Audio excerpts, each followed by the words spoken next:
This is Nightly Business Report with Sue Herrera and Bill Griffin. In the clouds, Microsoft trounced earnings expectations, but growth slowed in one of its key businesses. Billions and counting, profits fall and costs rise at Boeing as the CEO stands firm, sticking to his timeline of getting the 737 MAX back in the air. Caterpillar crunch, sales slump, and its outlook is ugly, but investors may be starting to believe that the worst is over. Those stories and much more tonight on Nightly Business Report for this Wednesday, October 23rd. Good evening, everyone, and welcome. Bill has the evening off. Microsoft is reeling in the profits. The most valuable public company in the U.S. easily beat Wall Street estimates, reporting earnings of more than $10 billion and sales of more than $30 billion, both double-digit increases from a year ago. Microsoft may have made its name in its Windows operating system, but its future is in the cloud. Its cloud business, called Azure, has been growing quickly, but its growth in the most recent quarter was below 60%, a big number, but one that gave investors pause. The stock was volatile in initial after-hours trading. Josh Lipton has more now on Microsoft's quarter. Expectations ran high into Microsoft's latest earnings, with the stock up nearly 35% so far this year, as investors bet that it's a smart way to capitalize on the shift to cloud computing. One big number that investors watch: commercial cloud revenue. Now that includes Azure, Microsoft's answer to rival AWS, as well as other cloud properties. Commercial cloud revenue clocked in at $11.6 billion, with gross margins expanding to 66%. And of course, Kirk Materne says the growth in the cloud is now translating into real earnings power, and that, he argues, should drive the stock higher over the long term. For Nightly Business Report, I'm Josh Lipton, San Francisco. Let's turn now to Dan Ives to talk more about Microsoft's better-than-expected earnings. He is the Managing Director of Equity Research at Wedbush Securities. Welcome, Dan. Nice to have you here. Great to be here. Thanks. What did you think of the report? Specifically, I know you were going to be very focused on the cloud business, and that seems to be what has investors a little bit worried about tonight. Are you at all concerned? Yeah, I view this as a knee-jerk reaction. I mean, this continues, in my opinion, to be a strong report, and really one that puts gasoline in the engine in terms of cloud. I mean, you look at a 59% growth number. I think what's happening here is Microsoft stealing share from AWS, and for the stock, we continue to view this as something that's still in their early innings and moving higher. Now, the stock, as Josh mentioned in his report, is up about 35%. You're still bullish on the stock. What kind of a target do you have? And does this percentage increase so far this year give you any pause? Yeah, we have a $160 price target, and I view this as we're only halfway through the move to cloud, and Microsoft continues to be our bet. If I look at this quarter, ultimately gives us more bullishness to owning this. Stock's up, but ultimately I still view this as just the start of what's going to be a massive secular change with Nadella and Microsoft owning the cloud. What about Amazon and the competition with their cloud business? They really still own the space, even though Microsoft is gaining. It's a great point. I mean, I think the first part of this, Bezos and Amazon won the first part of the cloud battle. But I think the next part is where Microsoft and Nadella win that. And I think when you look at these earnings, forest through the trees, I think this really shows that Microsoft's starting to steal share. And in our opinion, it makes us more positive on shares and just on the cloud story going forward in terms of this two-horse race between Microsoft and Amazon. Now, if you are a long-term investor, as many of our viewers are, would you own both stocks and kind of hedge your bet as to who's really going to win the cloud war? Yeah, I mean, right here, I view Microsoft as my 10-year play on cloud, and that continues to be our top pick. I do view Amazon, when you look at the AWS piece, that's another name you want to own in your portfolio. You're going to have $700 to $800 billion spent in the cloud over the next 8 to 9 years. These are the two ways to play it, in my opinion. On that note, Dan Ives with Wedbush Securities. Thanks, Dan. Thank you. Boeing's earnings were cut in half as the company struggles to recover from the grounding of its top-selling 737 MAX jetliner. Revenue slid 20% from a year ago, but that wasn't as bad as feared. The company also said it is sticking with its plan to get the 737 MAX back in the air, and that helped lift the stock in today's session. Phil LeBeau has the details. Fixing the 737 MAX continues to cost Boeing hundreds of millions of dollars. But CEO Dennis Muhlenberg says the company is moving closer to fixing the beleaguered plane. There are tangible milestones being achieved, but we still have more work to do. Last week we did complete an initial dry run of the certification test flight. That certification flight is expected to happen next month. If it goes as planned, the head of the FAA could decide by the end of the year the MAX is safe to fly, clearing the way for scores of 737s to get back in the air. But some on Wall Street have a different timeline for the MAX. We have it returning to service in March. Are we changing that because of what the company said? No. I mean, this is a company that has a history of overpromising and underdelivering, and eventually they'll get it right. After cutting MAX production to 42 per month earlier this year, Boeing plans to ramp up to 57 per month by the end of next year. While investors are encouraged Boeing is close to turning the corner with this crisis, some in Congress still have plenty of questions about what went wrong. And next week, they'll grill CEO Dennis Muhlenberg during hearings on the Hill. I anticipate there will be tough questions, challenging questions, a lot of scrutiny. And frankly, we support the scrutiny on the work that we're doing. That scrutiny is far from over. Regulators from around the world still must be convinced that the MAX is safe to fly. And in some countries, like China, that may not happen for several months. Phil LeBeau, Nightly Business Report, Chicago. Caterpillar is considered a barometer for global growth, and today it reported weaker than expected earnings, and it lowered its full-year profit outlook. It also said it would not be issuing sales guidance because the outlook is so uncertain. But the stock didn't fall as much as you'd think. In fact, it rose. Seema Modi explains. The softening global economy is pushing Caterpillar's customers to think twice about buying heavy machinery. The industrial bellwether said dealers were holding off on purchases of equipment not due to financial distress, but because of the uncertainty around where the economy goes from here. One of them, obviously primary, is dealers' expectations of inventory reductions. It depends on where we end. Obviously the big unknown factor is what is dealers' expectations of future growth going to be at the end of the year, because that will impact their order pattern in Q4. Weaker demand resulted in Caterpillar posting its first quarterly profit decline since 2016. Energy was also weak. The company makes things like pumps and drilling equipment. That softness, some experts say, is a result of the trade war and slowing global growth. Our mining customers are being cautious, and so they are hesitant to pull the trigger on new equipment, although, again, we're seeing increased sales, so we're seeing improvement in that business. One of the things to also keep in mind is that, when miners sometimes delay, that creates opportunities for us for rebuilds and parts. Caterpillar continues to deal with ongoing weakness in Asia Pacific, where sales fell 13%, but the company is confident that over time it will be able to fend off competition in markets like China. We're confident in our ability to compete in China long term, and we've demonstrated the ability to do that. But there will be fluctuations on a short-term basis, up or down. That's just part of the deal. Despite a disappointing earnings report, some investors are hopeful that the company can stage a turnaround over time. They've done a very good job this short little upcycle we have. And keep in mind, this industrial upcycle has not been great. Mining's not all that great. Oil and gas is not all that great. And construction's okay. It hasn't been a powerful upcycle. Their margins have been really exceptional. They've done a great job. We'll see how they can manage the other side, the turn, if we have one. The biggest challenge for Caterpillar will be navigating an uncertain global economy.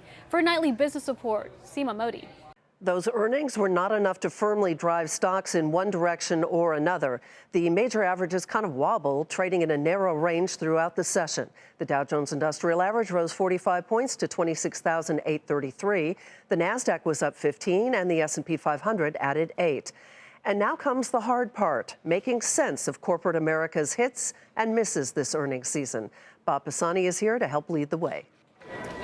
We are about a quarter of the way through earnings season, and analysts are wondering whether several high-profile misses are spelling broader trouble ahead for the overall stock market.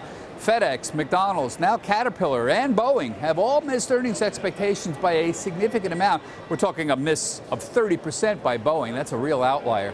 Well, the misses aren't trivial. They may be outliers. Only 14% of companies are missing earnings estimates this quarter. That's roughly in line with the historical trends.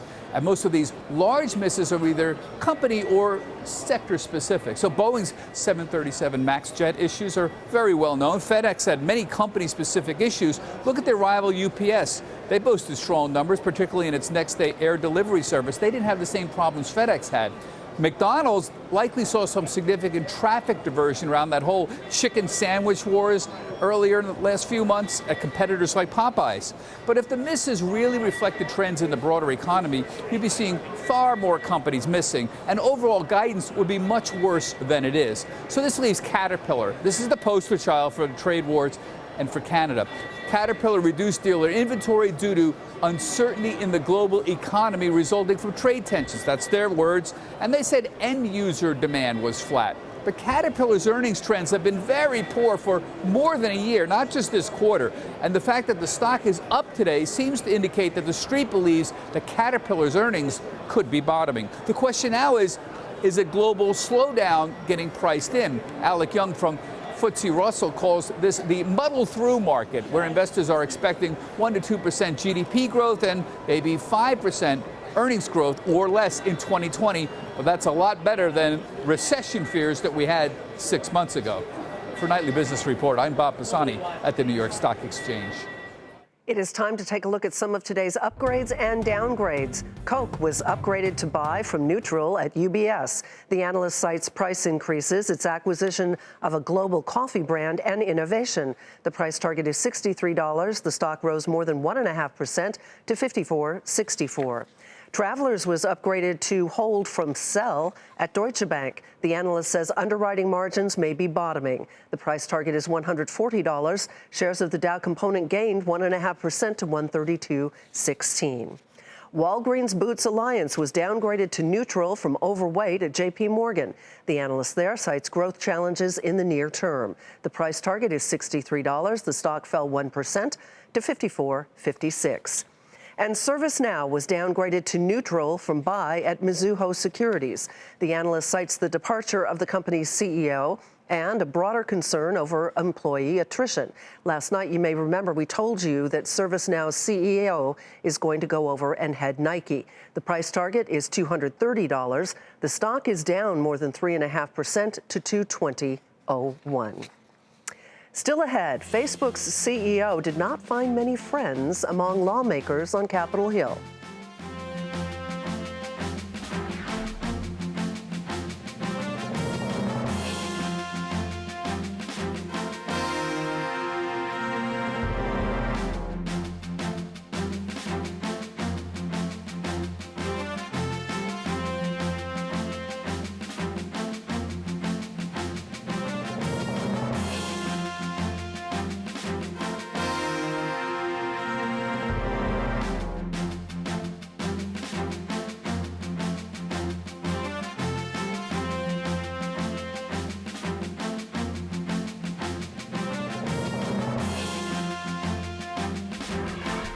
In the news tonight, President Trump today lifted all sanctions on Turkey, saying there will be a permanent ceasefire in the conflict between Turkey and the Kurds in northern Syria.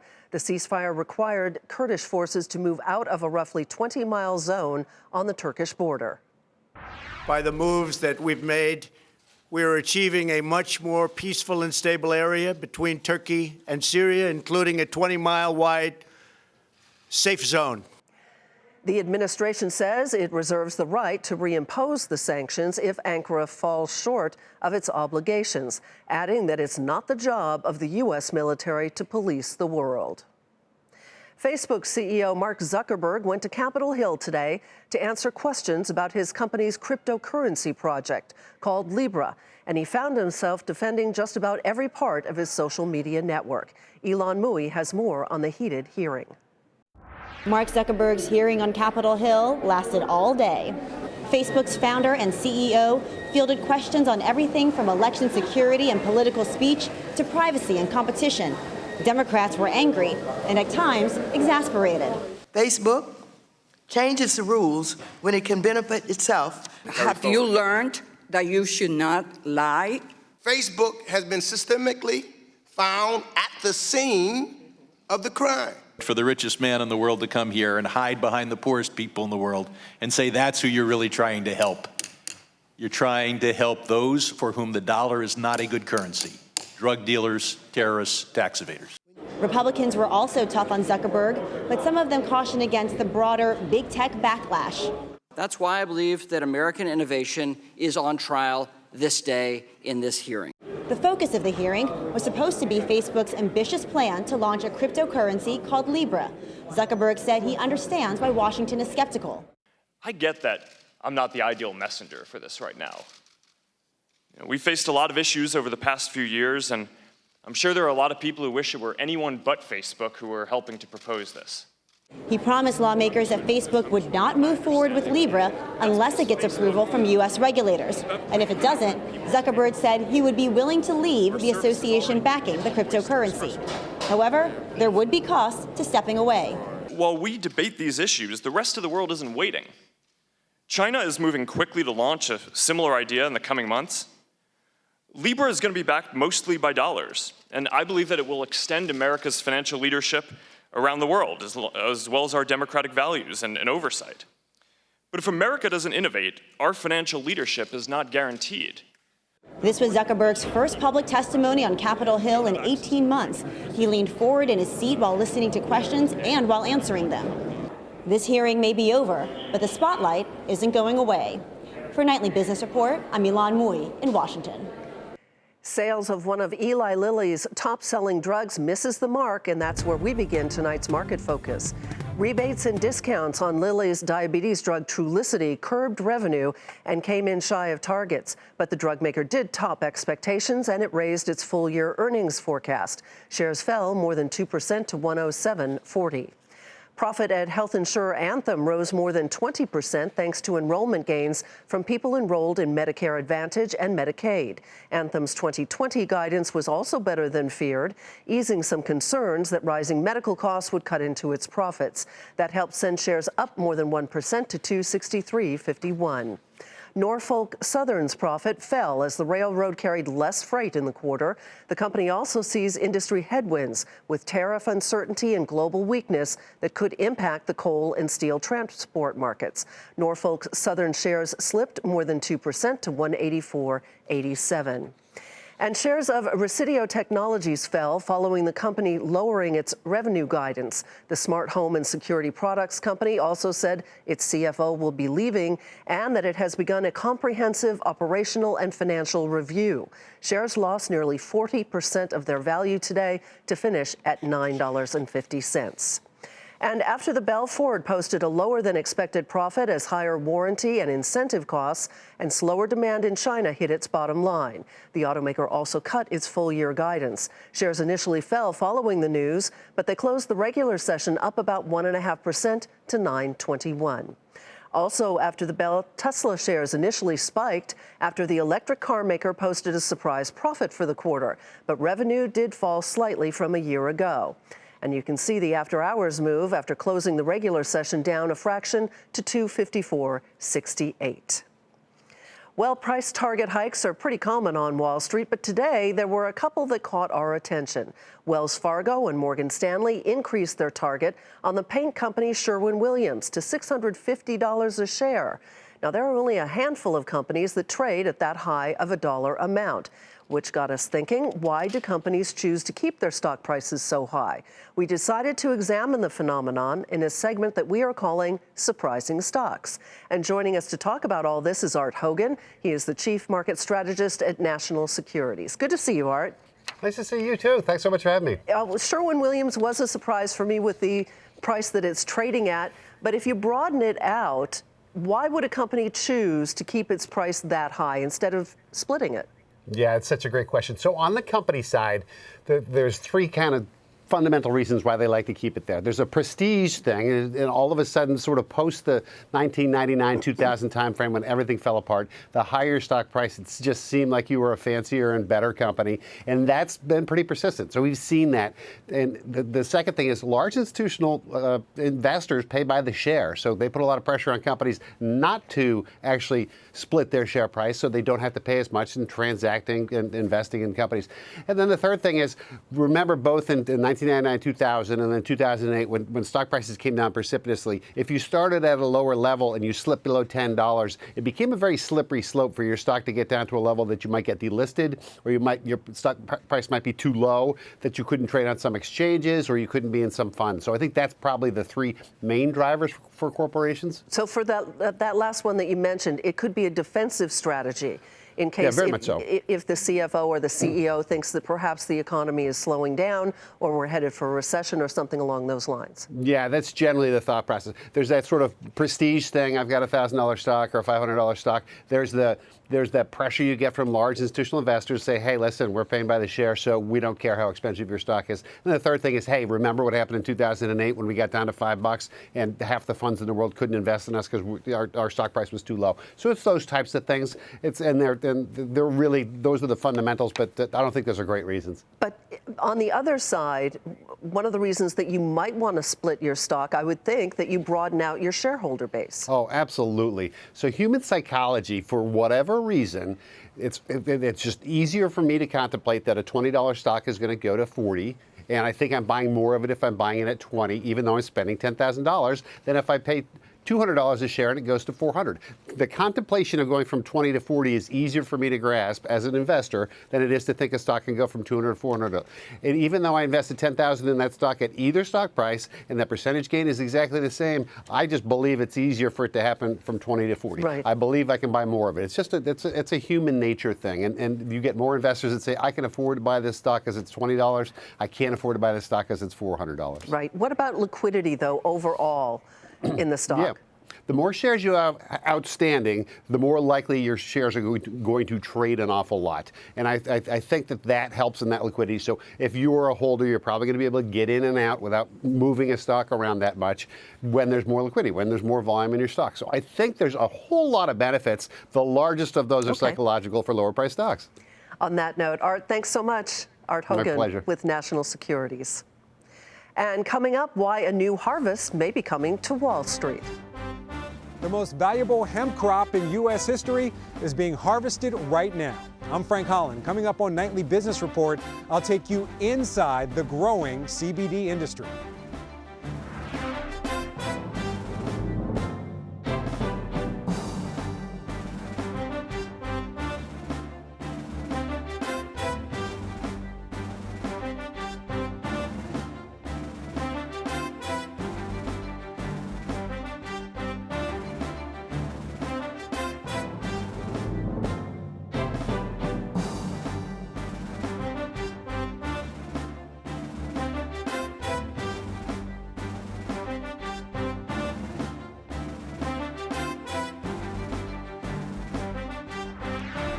Target plans to add $50 million to its holiday payroll. The retailer wants to ensure that it has enough workers on hand during peak shopping times. It's also focusing on things like free shipping and a rewards program that will give members early access to doorbusters.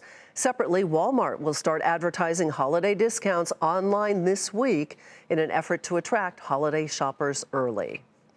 Well, as you probably know, the trade war has put a lot of pressure on our nation's farmers. But there is a relatively new cash crop that has some seeing green and Wall Street eyeing a potential new wave of profits. Frank Holland is in Murray, Kentucky for us. U.S. hemp production has more than doubled since Congress legalized the crop last December. As much as $32 billion worth of cannabidiol, or CBD, could be sourced from the hemp at this farm in Murray, Kentucky, and others around the country. We're growing hemp, we're harvesting it, we're extracting the CBD, and then we're putting it into our brands. Smoke Wallen is the CEO of Vertical Wellness, a company focused on CBD products manufactured from industrial hemp. Vertical Wellness, a subsidiary of Vertical Companies, a U.S.-based cannabis producer, expects to launch an IPO of its hemp CBD business on the NASDAQ next year. Other companies in the CBD space already trade in Canada. However, analysts say the first company to trade in the U.S. will benefit from increased visibility, greater investment, and more access to capital. Wallen says that's the motivation, but unlike higher profile IPOs, he says the company is already profitable. Vertical Wellness expects to generate $28 million in revenue this year and see that number more than triple in 2020.